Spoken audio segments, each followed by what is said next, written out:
जी नाज़रीन, अहम ख़बर है जेका असां शेयर कयूं पिया। तालके खानापुर जे कच्चे नापरकोट थाणे जी हद मां अगवा थियल मुगी नौजवान नईम अख्तर जी ॾोहारनि पारां वीडियो सोशल मीडिया ते वायरल कई वई आहे।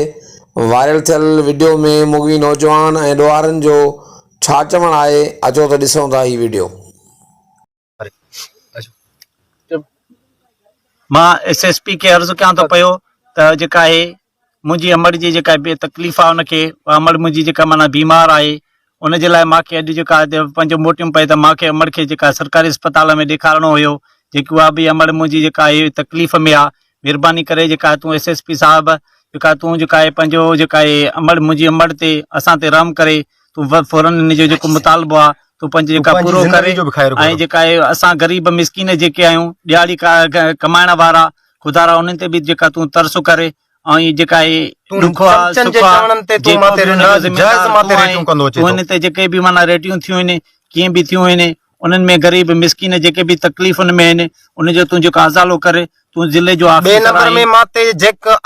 जेके अॻ में बि मां ते रेटियूं थियूं, मां 10-15 लख जो मुंहिंजो नुक़सान थियल आहे। आलम कुर्सी अॾे भडाणी मां ते कई, उहे बि सभु कुझु वरतो मां मता चवे त न छॾे ॾींदो। बहराम भडाणी वटि मुंहिंजी मेह बीठी आहे। हाणे जेका मां ते रेट कई हुई उन में उहा मेह मुंहिंजी काए करे बहराम भडाणी ॾोहे थो। उहा मेह बि SP हाणे तोखां वरतो में तूं ई रेट कराई, तूं ई मुलविस आहे।